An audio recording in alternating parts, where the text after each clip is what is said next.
بسم اللہ الرحمن الرحیم۔ جس گھر میں عورت کی عزت نہیں، عورت دکھیا اور بدحال رہتی ہے، وہ گھر آج نہیں تو کل برباد ہو جائے گا۔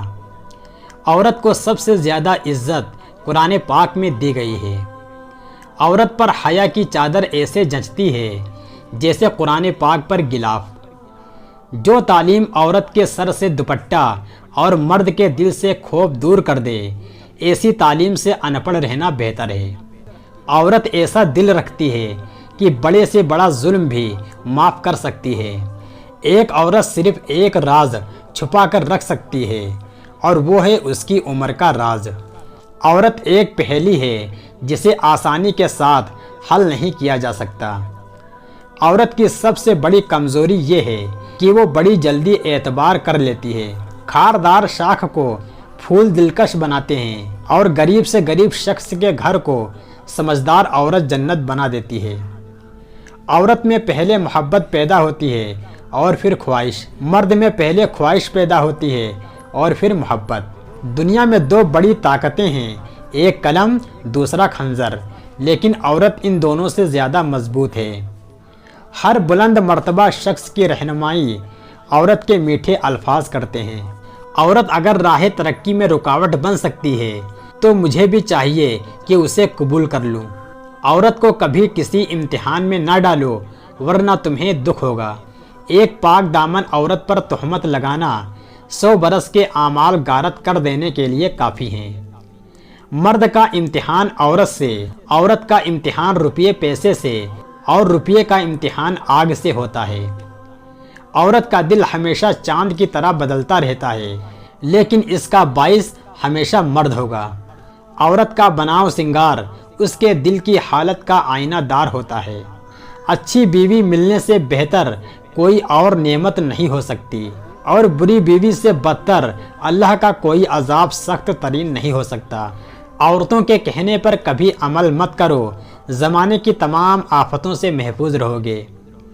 عورت کے چہرے پر تمام رنگ مرد کی وجہ سے آتے ہیں، چاہے وہ خوشی کے ہوں یا غم کے۔ عورت محبت کو بھول جاتی ہے مگر دی گئی عزت کو کبھی نہیں بھولتی۔ عورت جب ضد پر اتر آتی ہے تو وہ کسی کا نفع نقصان نہیں سوچتی، خود اپنا بھی نہیں۔ جیسے مرد کو زبان دراز بیوی پسند نہیں، بالکل ویسے ہی عورت کو بلند آواز اور بے عزتی کرنے والا مرد پسند نہیں۔ عورت کوئی بھی ہو رشتوں میں ملاوٹ پسند نہیں کرتی۔ وہ جس سے بھی پیار کرتی ہے اس کی حرکات کو ہمیشہ نظروں میں رکھتی ہے، لڑتی ہے، جھگڑتی ہے، اپنے ہونے کا احساس دلاتی ہے، مگر شراکت کبھی برداشت نہیں کرتی۔ عورت کی بربادی اسی وقت شروع ہو جاتی ہے جب اس کے حسن کی تعریف ایک غیر مرد کر رہا ہو اور وہ کم عقل اس سے خوش ہو رہی ہو۔ نیک سیرت بیوی اپنے شوہر کو دنیا کا سب سے اچھا اور خوبصورت مرد مانتی ہے۔ بیٹیاں کھیلتے کھیلتے بڑی ہو جاتی ہیں، پتہ نہیں چلتا کب ان کا کھیل ختم ہوا اور نصیب کا کھیل شروع ہوا۔ مرد کا امتحان عورت سے ہے اور عورت کا امتحان پیسے سے ہوتا ہے۔ اس عورت کے دلی سکون کا اندازہ کوئی نہیں لگا سکتا جس کی پہلی اور آخری محبت اس کا شوہر ہو۔ عورت خود بہت بڑی طاقت ہے، اتنی بڑی کہ مرد پیدا کرتی ہے۔ عورت کے آنسو اس کی تکلیف میں اتنے نہیں نکلتے جتنے آنسو وہ الفاظ دیتے ہیں جس میں اس کی توہین کی گئی ہو۔ عورت کی ایک خصلت یہ بھی ہے کہ وہ اکثر سمجھانے سے نہیں سمجھتی، سمجھانا چھوڑ دینے سے سمجھ جاتی ہے۔ بیوی موم کی طرح نرم فطرت والی ہوتی ہے، جس سانچے میں ڈھالنا چاہو ڈھل جائے گی، بشرطے کہ شوہر نرمی کا برتاؤ کرے۔ عورت کی بدصورتی یہ ہے کہ اس کی خوبصورتی کو ہر کوئی دیکھے۔ عورت کی شوخیاں، شرارتیں، منمانیاں اور غیر ذمہ داریاں ماں باپ کے گھر ہوتی ہیں۔ سسرال میں عورت کی تربیت اور صبر کا امتحان ہوتا ہے۔ عورت اگر نفرت کرنے پہ آ جائے تو اگلے کو شرمندہ کر کے چھوڑتی ہے۔ عورت اکثر اپنے دل کے مشورے پر عمل کرتی ہے، لہٰذا زیادہ غلطی کرتی ہے۔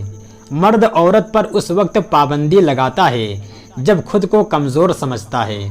اللہ تعالیٰ نے عورت میں برداشت بہت رکھی ہے اور یہ عورت کی سب سے بڑی خوبی ہے۔ برداشت مرد بھی کرتا ہے، مگر زیادہ تر گھر صرف عورت کی برداشت کی وجہ سے بسے ہوئے ہیں۔ عورت کا ایک حق یہ بھی ہے کہ وہ کبھی کبھار شوہر سے روٹھ جائے، کیونکہ عورت کے ناز شوہر کو برداشت کرنا یہ بھی بیوی کا حق ہے۔ جب آپ اپنی بیوی بچوں سے زیادہ دوسروں کو ترجیح دیتے ہیں تو سمجھ لیجئے آپ غلط راستے پر ہیں۔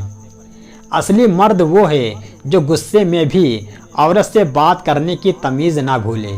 جو عورت شادی کے بعد میکے میں ٹیوشن لیتی ہے وہ طلاق کی ڈگری ضرور حاصل کر لیتی ہے۔ عورت کو چاہنا دونوں میں بس محبت اور ضرورت کا فرق ہوتا ہے۔ کچھ عورتیں اتنی خوش نصیب ہوتی ہیں کہ ان کے پسندیدہ مرد ان کو پانے کے لیے دنیا سے لڑتے ہیں اور اللہ کے آگے روتے بھی ہیں۔ اگر عورت کے پاس دماغ پڑھنے کی طاقت ہوتی تو دنیا کا ہر مرد کہیں نہ کہیں کسی نہ کسی عورت سے تھپڑ کھا رہا ہوتا۔ عورتیں اپنا فیصلہ خود نہیں لے سکتی۔ عورت اپنے لیے پسند کا ماحول نہیں بنا سکتی۔ عورت خود کو بے گناہ ثابت نہیں کر سکتی سوائے اللہ پر معاملہ چھوڑنے کے۔ جاہلوں کے سامنے اگر محبت کا نام لیا جائے تو ان کے ذہن میں فقط عورت کے وجود کا خاکہ بنتا ہے۔ مرد عورت پر پابندی اس لیے نہیں لگاتا کہ اسے عورت پر اعتبار نہیں، بلکہ اس لیے لگاتا ہے کہ اسے دوسرے مردوں پر اعتبار نہیں۔ عورت سفید چادر کی طرح ہوتی ہے جس پر پانی کا داغ بھی لگ جاتا ہے۔ اس کی تعظیم فرشتے بھی کرتے ہیں۔ اوڑھ لیتی ہے جو عورت حیا کی چادر۔ عورت کو عزت کی نگاہ سے دیکھیں، نہ کہ عورت کی عزت کو نگاہ سے دیکھیں۔ اسلام نے عورت کو قید نہیں کیا بلکہ ہوس پرستوں کی نگاہ سے محفوظ کیا ہے۔ عورت کو عزت کی نگاہ سے دیکھا کرو، تم اسی کے ذریعے دنیا میں آئے ہو۔